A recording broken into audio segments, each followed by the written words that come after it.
was gonna say YouTubulous, but I have a somebody I follow here that's his line, but I like it. Mad props. So I'm gonna go with YouTubulos. What up, YouTubulos? Not in the sense of juggalo or anything, but maybe it is. I don't know where to start, but I'm gonna start this way. Not so much of a journey, but just a a ride. There was primary purpose in why I had left. That's here nor there. I'm collecting these up the ground, right? Lottery tickets. They're everywhere. I mean, it was more than I had ever seen. I'm seeing them every 3, 4 feet, and I pick a couple of them up. I don't get winners or whatever. I haven't checked these. Maybe they are. But so then I'm thinking about it. Walking past these tracks on I think it would be Oakland and right past Hardy. And I see more of them. I'm like, well, this could be something I could do that's good. There's a lot of trash there. If anybody's been there, I'm thinking, well, maybe I could pick the trash up, and that would be something that makes me feel good. But then again, it's also for self because I want the attention or somebody to see that I was doing good. So I'm like, why is it that I'm picking these up? I know that they're not winners, but they could be. And I get to thinking, I'm like, the lottery probably generates a lot of it, a lot of funds, currency for the state, especially in a time of stress like this or distress. And I don't think that, how many people can actually say that when they go and they see a new lottery ticket, that what catches their eye is the new lottery ticket, right? Or what the lottery ticket claims to pay out. Like this year, I haven't seen these yet. I just seen 20, 30 of them. Big Blizzard blowout. Now it says loaded exclusively with 50, 100, and $500 winners. Then you see over $30 million in cash prizes.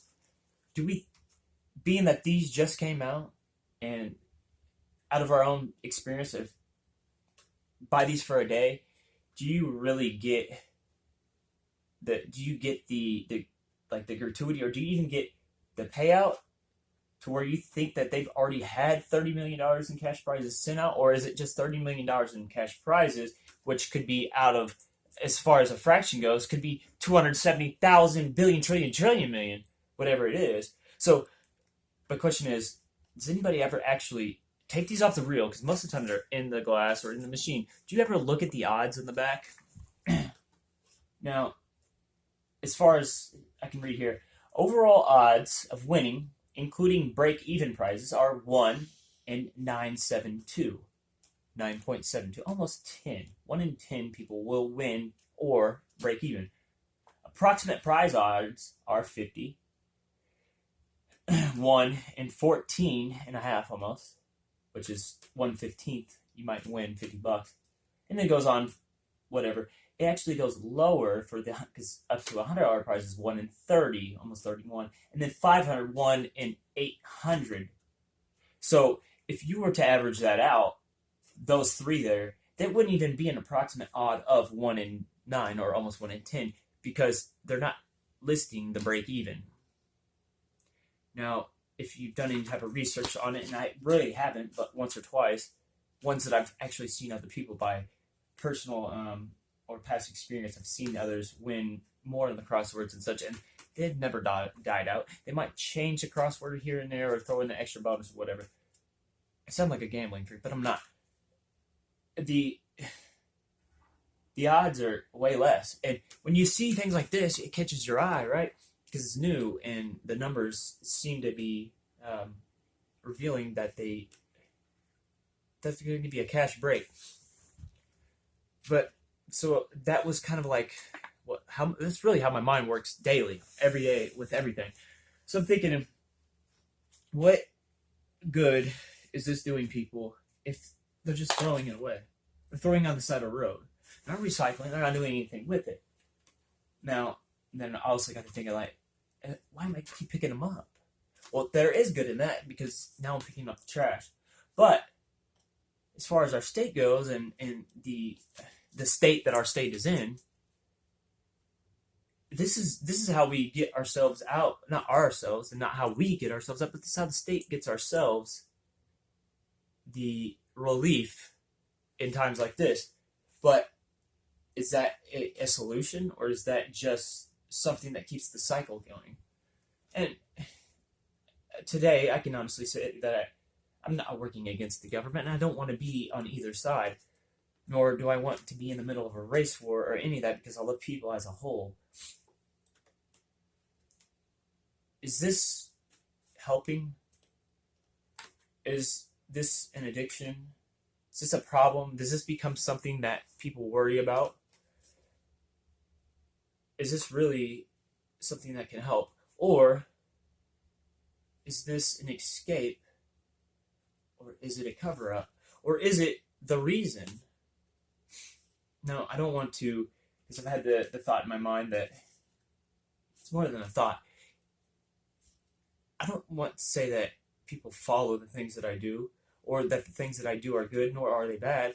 I want to say that I haven't done anything to derail or derive or change the overall situation, or even work to an outcome of a resolution. I just like to, it's not that I like my mind going crazy or continuously stringing on.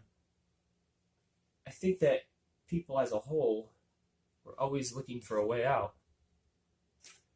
And eventually, with anything in mind, if you're looking for a way out and you want a fresh start, things like this is not going to help. It's a continuous cycle.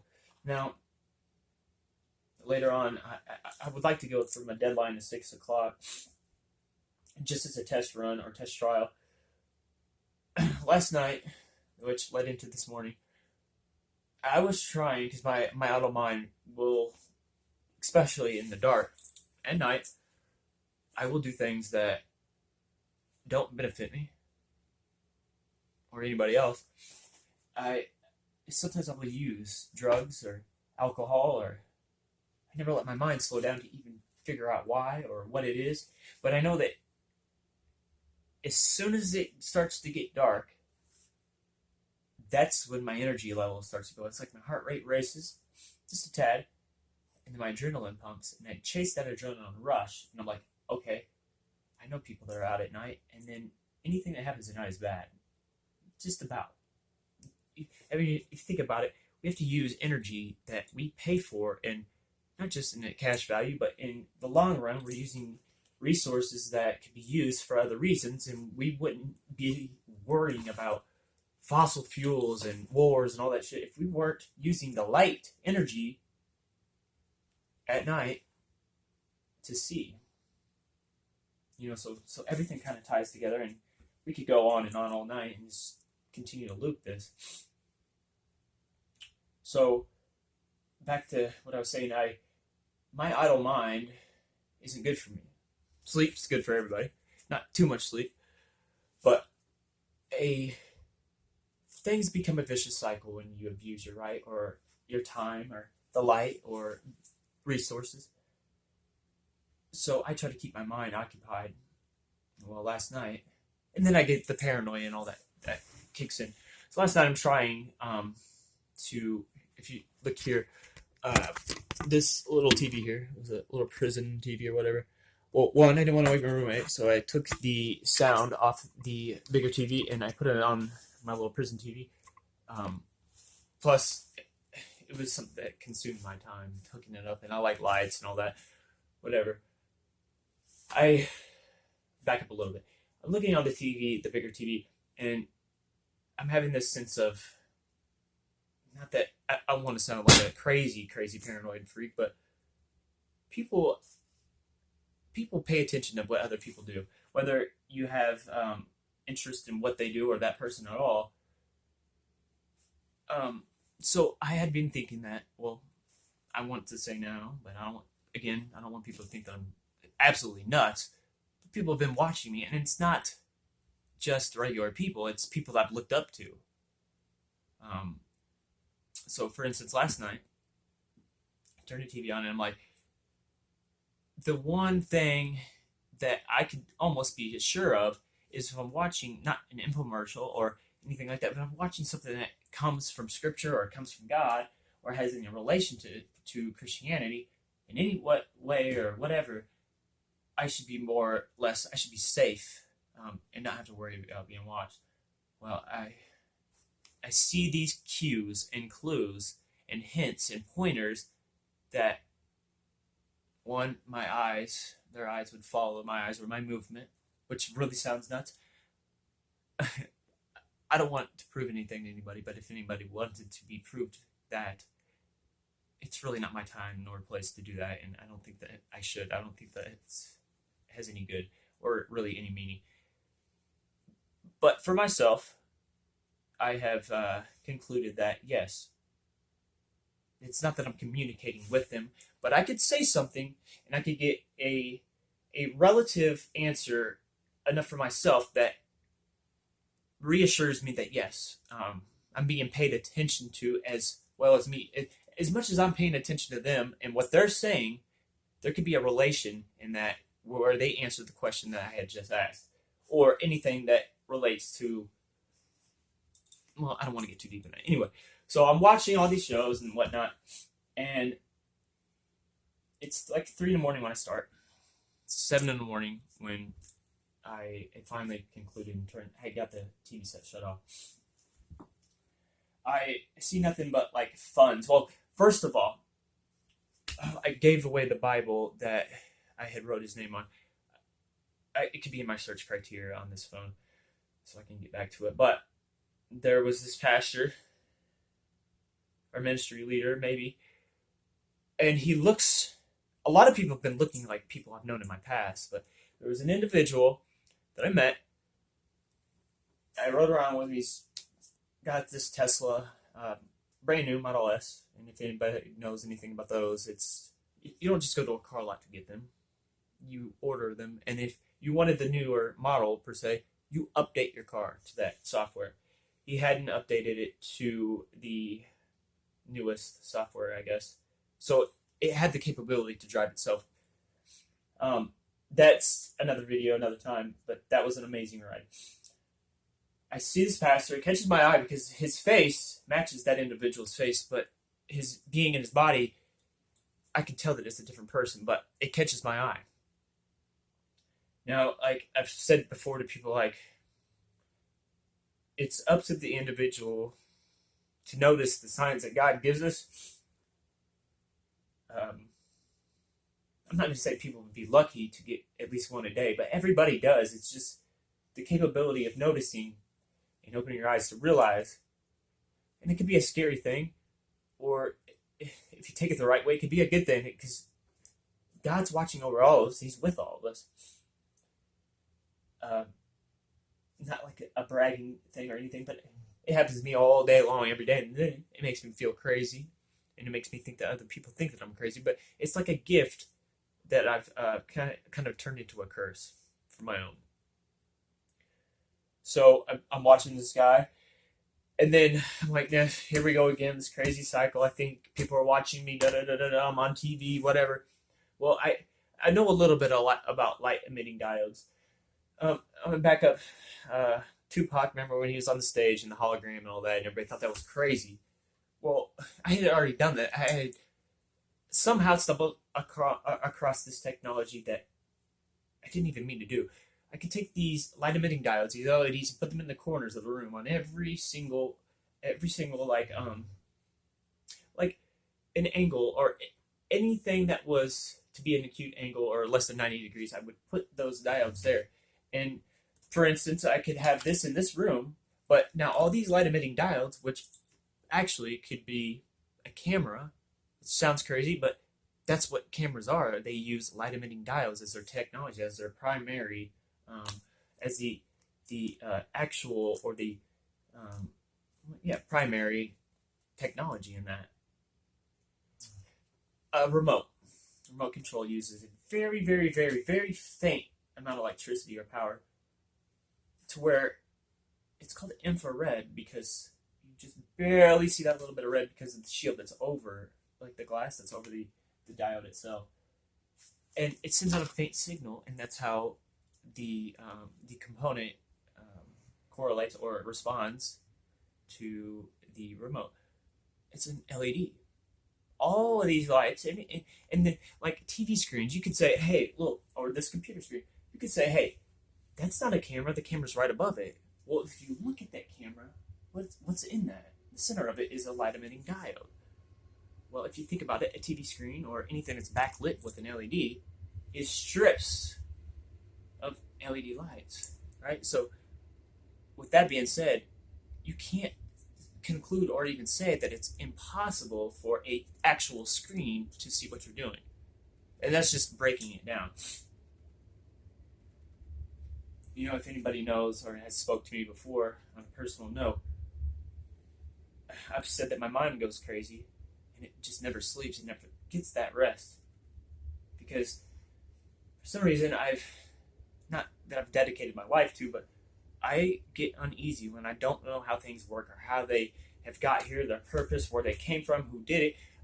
I always try to figure things out. Like I'm a private investigator for who knows what. My surroundings, my being, anything that's around me. And maybe it comes from stress and anxiety and distrust, and I'm not going to blame it on my past life or anything that's happened to me, because really I'm the primary purpose for all of my wrongs or anything that has been caused to me. Because if I had the capacity to like depict or even change or decipher what things are or people's reasoning, then I obviously have the IQ to know better, if that makes sense.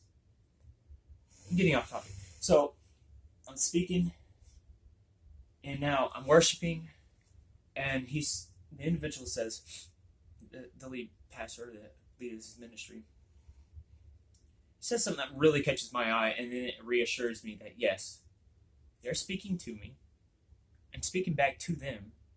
If a person was in the room, if they hadn't known the background or what's going on in my mind, they would obviously think I'm nuts and wouldn't know what's going on. But to me, I know, and he verifies that he's not.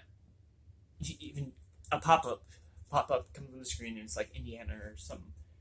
So it's not in Illinois, or I don't think that it is, because what my eyes can physically see.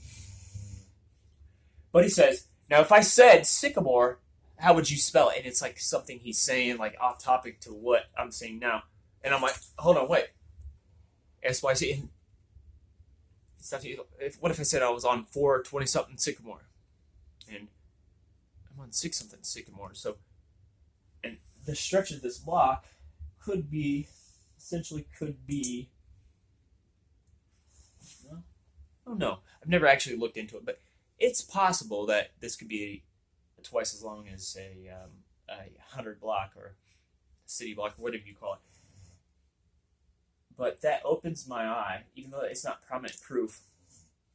It catches my attention, and whether he is or he isn't, who's upstairs, is always catching my attention. And it's not, it can be, but it's not that it's a gift that he's correlating for whatever reason. It's a gift because I have the ability to know that it comes from God, and I know what doesn't and what does. So moving along. It says, now, I don't even know exactly how he gets into it, but he wants me to open up to these scriptures, and I got the pocket Bible, and what was it? It was like, it may have been Isaiah. No, it was. He started with Deuteronomy, and he's like, Deuteronomy 1:11, right? And we're talking about wisdom and generosity, and there was another one, but those were 3 primary topics, and it was broken down and derived from 3, right? So then he's like, if 1:11 you were to donate to me $111, to my wife, I think it was $111, and his children $111. That would be $333. Would you like to make that donation? I'm like, dude, I would love to. Now, if anybody knows exactly what I had been going through,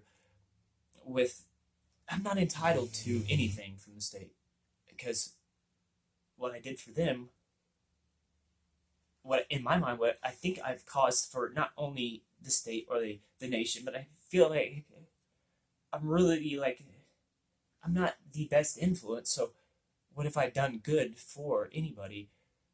I haven't. So why would I be entitled to anything? So I'm like, but it's possible that it could come in because I'm still getting leads to where they're telling me that I should have been getting a PUI or PUI, whatever you call it. And I haven't even taken the time to look up what the exact meanings are or of the abbreviation or anything like that. So I'm not entitled to it. But I'm like, if I have it, I should give it. And if I don't have it, what am I losing? Like, that's that selfish aspect, right? So I'm like, let's run the card. And he's like, call this number, right? And I call the number. And it's just like, it's overwhelming feelings, like grace. And they're like pumping and watching me. And it's become so surreal that it's 100% in my mind that, yes, they're talking to me. And yes, and they're like, get on the line. They'll make the money. But I didn't even, somehow I veer off of that. And he's telling, well, now, if they hang up, call back. And then it happens on the third time when I call back. Now, they're singing and worshiping. There's nobody speaking on the line, but I can hear a little bit, kind of like when the phone would get tapped or something. So I know that there's somebody there. And as I start to speak up and speak louder and more prominent, the worshiping goes, it's like we're raising a roof. So it's all reassurance, right? And then before I know it, I've already killed maybe an hour and a half. I don't know how long it was. There was 3 instances, though, back in the 3. And it started at 3 a.m. I'm just now realizing this, the relevance of the 3. Starts at 3 a.m. and ends around approximately 7. The emotion, the looks on people's faces, they change as we go into different programs on the television. So now next, it's the St. Jude's Hospital, right? And the feeling of helping and getting that tear or that hurt or that feeling, or even seeing what they have to go through, it's hard to pinpoint what that emotion is. And obviously the emotion is good because they're being helped, right? But there's a point where it's like it's overwhelming, and then you start to realize that you can't actually give, but you want to commit yourself to doing that kind of thing. And you can't even take care of yourself, but you would put, because I have in the past, and I think I've done it pretty much my whole life, but maybe that's the real joy in it, that you want to be a part of something better, or a part of change, or a part of cure. So it's hard to watch. It's hard to watch their emotions, and it's hard to depict whether their emotion is hurt or pain or relief or gratitude. All right, so it's not that I wanted to get off that show at all, or not that I was on it, but their emotion correlated with mine, and I could tell that how our emotions would kind of channel off each other. So that was reassurance, and that's from God. So I tried it again. I tried, to donate, and then the number, like it was a $19 payment at first, because they offer you the ability to have a reoccurring payment where you would technically sponsor, maybe not even sponsor one child, but you sponsor the fund, and somehow it jumps up to 50. But I'm still not worried. I'm like, you know what? It didn't work last time. Maybe it'll work this time. And if it doesn't, again, the selfish pity comes in, and it's like, if it doesn't, it's not hurting me. But the primary thing that one should focus on is getting these children don't have the ability to help someone born with disabilities where they don't even have limbs, or I mean, everybody's pretty much aware of what that charity is, or that organization. So, and then the families that can't, um, you can look and tell when somebody has a general or a like a good heart or good intentions, and you can see it in their parents, and then you see it in the kids, and it's just that's a whole situation in itself. So that kills some time, and then the next program. Since all of this has been going on, this COVID-19 business and whatnot, you see the fear in people's eyes, and it's not like a fear that they're scared or they're worried. It's that it's like they have this connection from one eyeball to the other, one eye seeing, or all seeing, not all seeing, sorry, but from the cornea to other, like the connection, you feel that energy. You can almost guarantee that everybody possesses this capability, or when you lock into somebody's eyes, you can read. It's not the third eye, but it's like not the sixth sense, because I want to call it the eighth sense, because there's really 10. There's no fifth sense. I'll get to that another day. My outlook on that. But you go beyond the eye. And then you stare past, and it's like you're inside. And so you really get the you get the gist of it. You can read. Everybody can do this. I know this. I know that everybody can. I've tested people on it. But we know where I'm going with this. Anyway, the lady that comes on, when I start to show my reaction from their actual or their primary reason or reasoning of as to why they're on there, which actually is because right now we're in a time of distress and such turmoil, and everything is just seems to be mixed up or not existent, and just everything is bad, right? But it's not. It's those who are worried, and they're not putting their faith up in front of them or ahead of them, and they're not setting a goal or having a reason as to why they want to sit at home. I'm not saying people are lazy, because I've been lazy my whole life. Even though I've worked these jobs and done this, what job did I keep, or what did I do with it? What do I have to show for anything? So I don't necessarily have room to. I'm not trying to brag, or I'm not trying to down anybody. But what did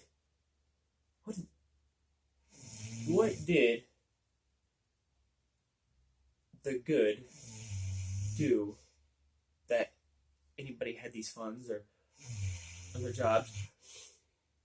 What good did it do?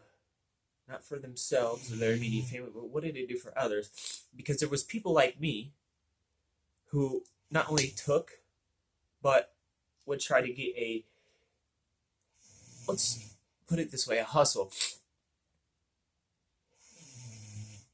So, what is it that we are doing now to better these situations? And so I got to thinking about ties and all that, this and that. Now, the other individual, besides the lady, anyway, I could see the emotion that was reassurance that, again, this is real. So the other individual is a guy by the name of Dr. David Jeremiah, and I met this guy who was really, I thought, was crazy loopy. His emotions go up and down and all the, right? And I'm like, this guy has something up here that isn't balanced or isn't correct. But what is correct? Where's the balance at? Who can actually put on a scale and measure or even use any type of measurement system or any level who can actually tell what level is or what is right and what is wrong as far as how somebody carries themselves or acts or reacts? That just made me think about something again, how my mind works, because action is supposed to have a reaction. I mean, that was supposed to be who was that? Well, I break laws of physics. Like, I break laws on the streets. Anyway, so it was real. I have this connection, and so the guy that I'm speaking of, not Dr. David Jeremiah, but the individual who introduced me to his ministry. Now, if anybody knows him, Dr. David Jeremiah kind of speaks in a monotone manner, but the man, I've since day one have had so much respect for him, because everything that he does, whether he goes up and down and catches your eye, or how he says his sermons, the typical pastor or somebody that speaks with High Baylor or anything like that in this manner, it can make people feel by hand action, eye movement, the way how you slow things down and put emphasis on a certain word or up and down, that catches people and it slows their mind down, speeds it up just enough to where you get the feeling of the message out of just a few simple words, and that puts more perspective into things, and you get more attention that way, and the meaning or the outcome from what people are saying actually sets in. Well, Dr. David Jeremiah, he will speak like this. There will be like no emotion. It's not that he has a frown or he has a smile. It's just he speaks really straight from the script, not the script, but from the scripture. So if you pay attention to him and you don't get bored out, I'm not saying that he is bored, God, because you should see his ministry. His ministry is huge. But today's program was just the two of them sitting on chairs.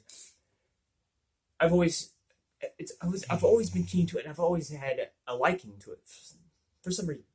Well, obviously because his word is true. But the word that he speaks from God is true, because it's not his word. It's all of ours. So that was just a kind of a history of, as far as my trust goes, I trust what the man says. Now, back to the individual who introduced me to him. I don't want to put his name out there or anything, but I had thought that he was crazy. And mind you, I started to stereotype him by, I had done this always, until I had went up those stairs, down the stairs, as far as every single drug that I've done, because one drug I would think, oh, it's worse than this, I'm better off than this person, or I'm not that bad because I didn't do that, or, well, I judge that person from his, what you call a DOC, or drug of choice.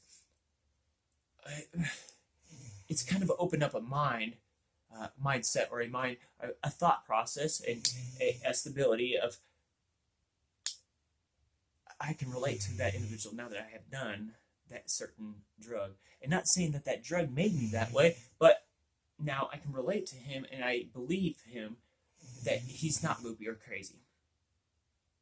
So this man told, I've read the Bible, front, back, side to side, and I'm good with scripture. I'm not good with the history of the timelines, or the individuals, or the family lines, or the land, the area, the geographical aspect of things, because really, when you are trying to get the word or the actual meaning of scripture into somebody, it's better to have a background when you have the knowledge and you know where that came from, or its chronological, or the time frame or whatnot.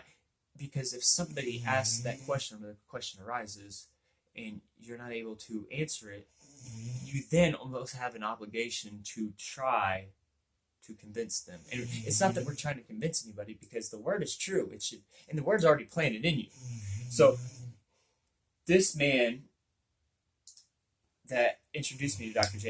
Jeremiah was so spot on in his word. So then, the man's not nuts. He's not crazy. That man was a messenger whatever he was, he's from God, right? And he's telling me about this dream that he had, and he explains manna to me, and it was the Revelations. And I haven't read Revelations because I've always had this fear of reading Revelation because I felt that it wasn't coming from God, because God doesn't want us to try to speak of the future or try to think of things. Because I always thought that was Wicca, and I thought that was against God because the mediums back then were looked down upon or frowned upon. But at that very moment, he's talking about the horns and the thrones and the chalices and all that, and the manna. As soon as he says it, that word, I'm feeling it, and I'm like thinking of cotton candy. I don't know why I've never thought of it before. And he says it. She's like, it's like I'm in this cloud, and you can taste it. Do you feel your taste buds? And I'm like, yeah. And as I get to thinking about it, and I almost say it, he says, it's like cotton candy, isn't it? And he looks at it, he smiles, he opens his eyes, and I freak out. I'm like, because I'm tasting it, and I was getting ready to say that, and then I can't say that. My fear or my uneasy feeling about the Book of Revelations was cured, but I wasn't scared about it anymore. Still haven't read it, but I watched a video with my mom one day on YouTube when we got on a topic of Christianity and Scripture, and it was like a 2-hour sermon, and I'm not specifically paying attention to what it's saying, but it's in the back of my mind. I'm trying to explain it to my mom, something I haven't even read, but I can feel, and I still have that knowledge of what this individual had told me. And it's everything in his dream was being spoke without me paying attention to it, and as I'm speaking. So it's several reoccurrences of reassurance. Back to the third TV program.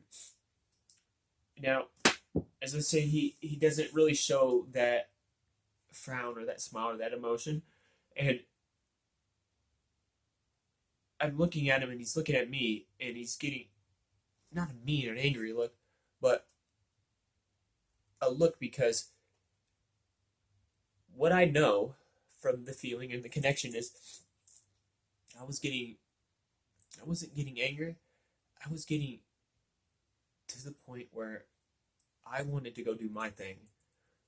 And we know that if I wanted to go do my thing in the daylight, and I kept looking out this window, I'm like, is it daylight yet? It's very close.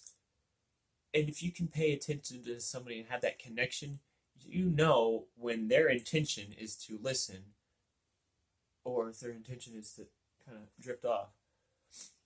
So now I know that that's what it was, because the man is so strong in faith that he knew beforehand my intentions weren't good. I'm paying attention to what he's saying, but I still have what we call a reservation. Whether it was a reservation to go use, or a reservation to go try to find a prostitute, or a reservation to go do bad or drink, my reservation was there, and he knew it. Now, I would also switch back and forth from his eyes to her eyes, because I want that second reassurance that maybe she can sense it too, and she can. And now, her emotion, as I said before, it's not a meme, but it's a worry, a cry, a tear. And I see that in ABC News. I see it in even on the Fallon show, in singers and all that. I see that emotion.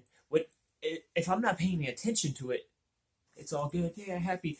But then when I look at them and I can lock eyes, again, don't think of me as crazy because the connection with the TV or the people in the TV, it's not the fear of God, but it's the fear of loss, or as in they're counting on me and I've let them down. So I've been on this emotional roller coaster, right? To conclude that part of the situation, I get to where the point is where now we get back to the phone call thing and the infomercial part, and it's like, pick up the phone call, and they wanted $50 for a book or something, and I tried the card again, the whole spiel with that, and now it's like I don't try to derive or change the subject with the madam on the phone, but I asked her. I said, "Is it possible? Hear me out. Is it possible that I could get a digital copy of this instead of the book?" And now, mind you, if it isn't possible and I do have the book, I can give it to somebody else when I'm done, and that way, you know what I mean? It's still the gift of giving and the gift of knowledge and spreading the word. She has not a counter offer, but says something, and it was $75, and it's DVDs and all. You know how that goes. But me knowing how he holds himself, and he has run his ministry to such a big trusted ministry, and the trust comes from the factual basis of Scripture, of faith, of all that comes from God, because I can sit here and speak the Scripture fluently and give you a meaning and a feeling, but I can't do what this man has done, because this man will speak it straight, lock the eyes in, have a monotone voice, and not show any emotion, and still has that immediate trust and that feeling, so you know that it's real. And it's that reassurance. I get off the phone and I'm like, it's finally over, right? The lights come out. I can reassure myself that I can go out and do good. If anybody's ever been through addiction or anything like that, every day is a new day. And it's a daily struggle. I wouldn't call it a daily struggle, because it should never be a nightly struggle. Sleep should come easy, as they say. But I made it through the night.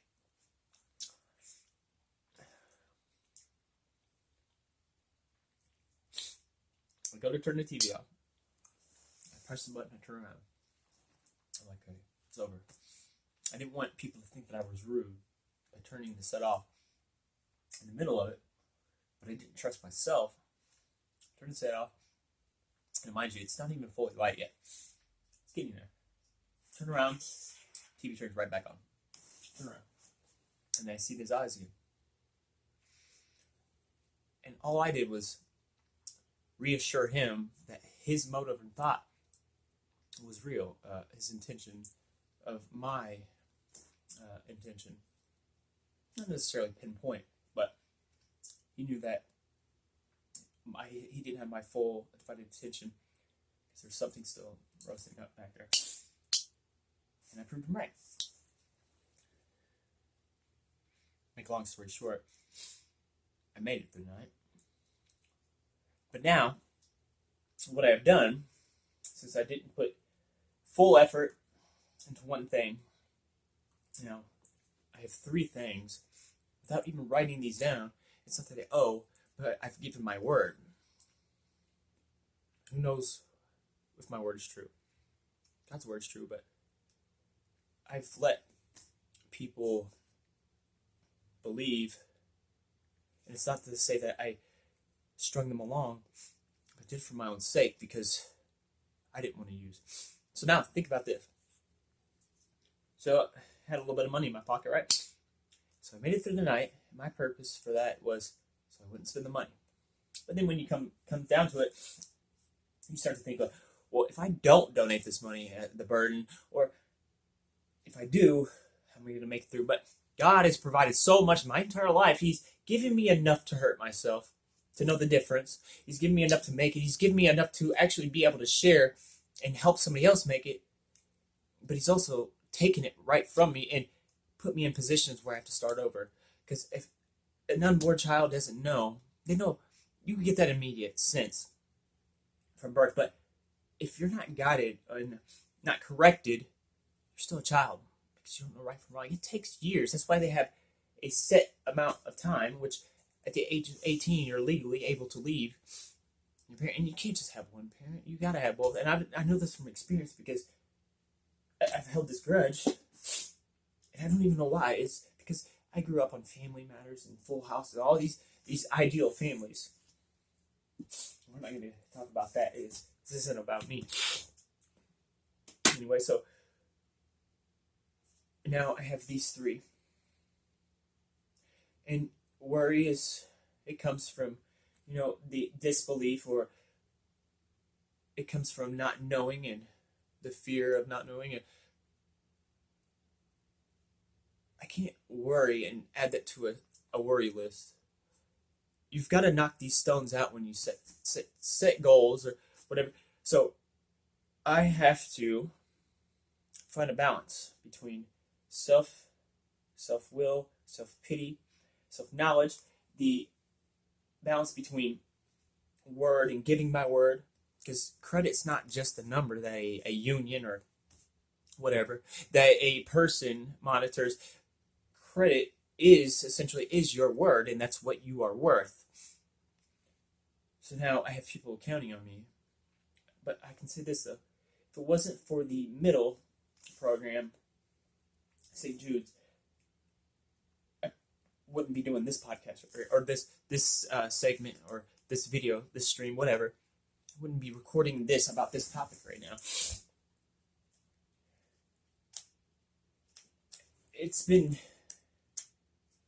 Since then, it's been kind of dawning on me. So I did a couple of other videos. As I'm going on my little journey and going out, and I had to go handle something where I got the bicycle because it was locked up somewhere here nor there.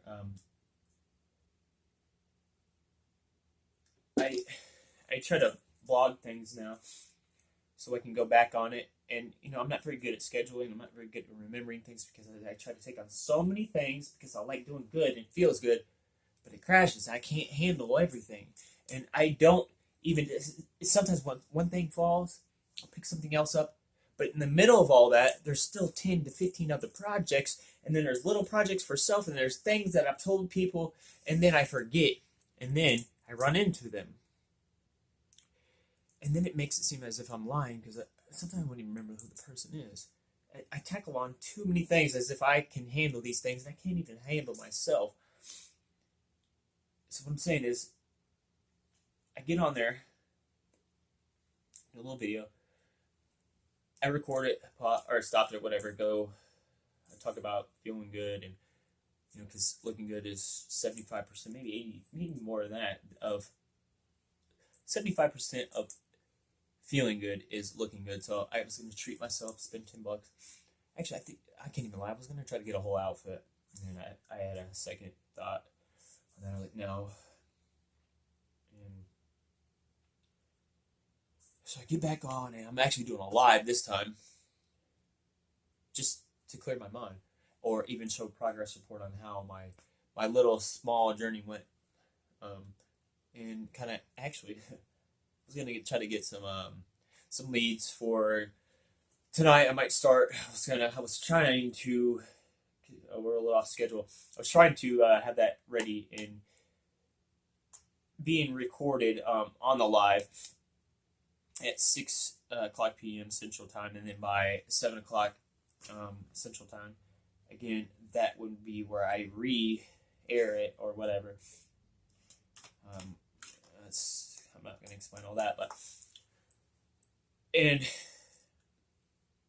see an option right before I'm getting ready to tag it and title it. I see an option for raise money and then goes into charity.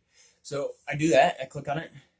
My intention is this could get me leads for the other channel, and of course, everybody will start to think about themselves in a way, not completely, but so like this could help. Then I can start to learn more about these links and see. I've been sitting back for 6 years and haven't. If anybody knows me, I used to let technology to get the better half of me, and that was my main addiction. I went to Abraxas Interventions. I didn't have a relapse prevention packet. I did work on drug, alcohol abuse, and all that. But my DOC was overpossessing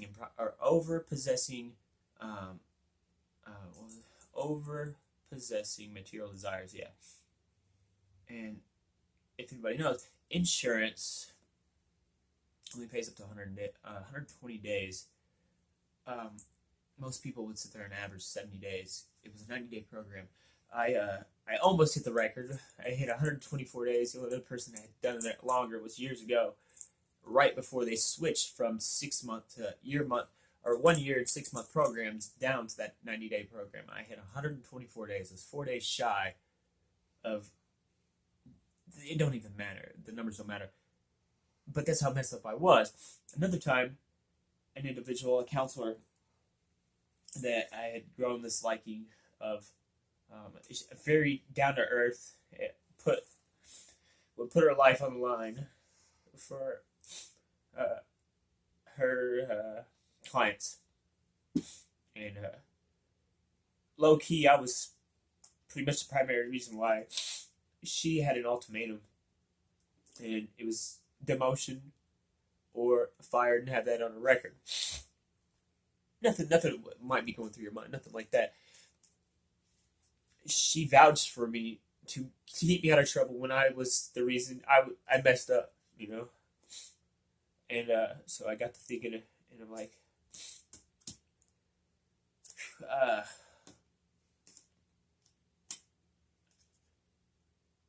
there's not too many good people that you can call. I mean, people are good generally. There's not too many people in this world that you can count on your hands, family members included, that you can call a true friend. If somebody's got this many, or if they've done this many, 10 people, my hat's off to you, because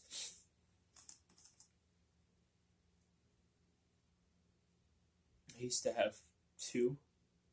It dropped down to 1, dropped down to none. I have 1, and I'm hoping to gain back onto 2. I just fear that in the midst of reaching 2, I might drop back down to 1. It's something else. This is a daily struggle within. Anyway, I couldn't believe that she had vouched for me like that. That's generosity. Because somebody doesn't want to help somebody else, typically without a gain, or because whether we are gaining something physically or whatever emotionally, we still gain because of the feeling that we receive when we see that we're making a difference or helping. I forgot why I had even brought her into subject or on topic, but I'm glad that I did. Now, so when I conclude this video, I'm gonna leave, and I'm gonna go get a debit card, prepaid, whatever. And oh yeah, so I got on that live, and that was the first thing that popped up was St. Jude's. So I'm gonna go get this debit card. I'm gonna donate to St. Jude's, and I'm gonna go back on the live, and I'm going to actually explain some other things that I think a lot of people are actually interested in. And a lot of people don't have a lot of good ideas. I mean, I could probably start a business on just good ideas. The footwork, the individuals would be besides myself, who has come up with these ideas, that those would be the people that are owed dues to. And I really want to say this. I'm going to pause real quick. COVID-19, 2019, beginning of 2019, we had a situation with these teachers. They weren't being paid enough, and that's the truth. That's not the reason why all this happened, but that's involved in it, because now we have this thing where people take this pride in essential worker, and I've done it too, because I was like, man, I ride this bike in the cold to deliver subs when people that I respect the fact don't go out into the community. Whether you're wearing one of these or not, you're not only endangering yourself, but these don't. There's no mask that's actually blocking or stopping. So I applaud the fact that people can stay at home, keep the smile on their face and not worry as much stress and strife that I've caused the world are glad to see me. Not me per se, but they don't hate me or they don't distrust or they respect the fact that I'm delivering to them. And they tip like they should. Well, it's not like a restaurant tip, but it's a tip, more or less. So I've had that feeling of the essential worker, and it feels good. And we've also had the situation with the officers that put their lives on these lines. And cops ain't bad. There's bad cops and there's bad everything, and everything has a balance. But now it's like a situation where people are like, they're getting an entitlement issue. The children in this world, and the people that bring these children into the world, have a responsibility to take care of those children. And I have no room to talk. Whether my son is mine or not, as I just said, it's my son. If anybody knows, I owe almost $30,000. I don't have a license. I can talk all day and pity me, whatever. Kids are the future, and that's what paves the way for what we stand for, what our future is.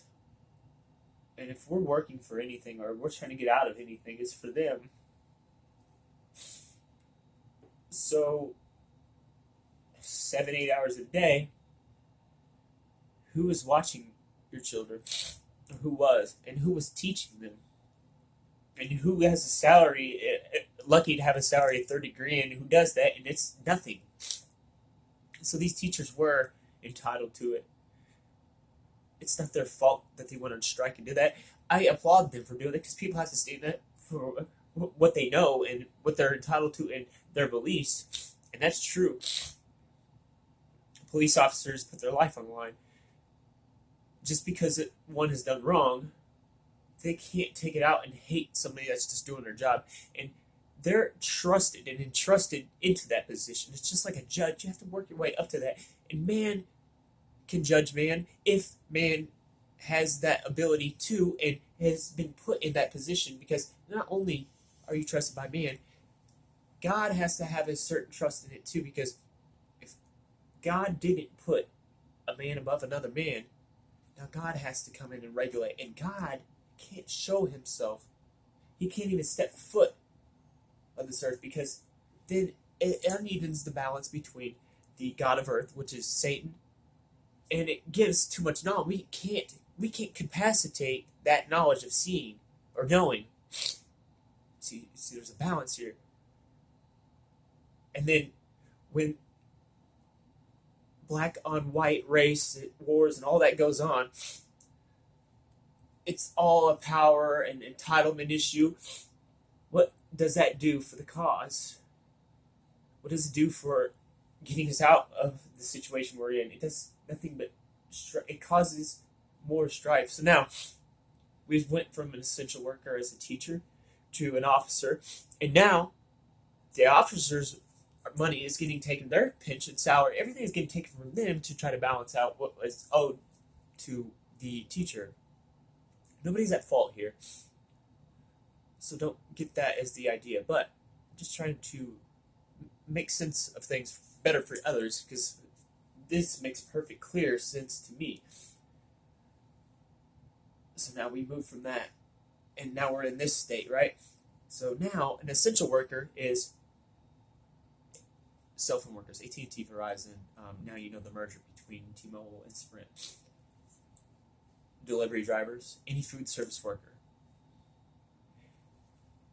The federal government, who is funding the states as well as what they can fund up, these churches, because the churches always go above and beyond, and they don't have to do that.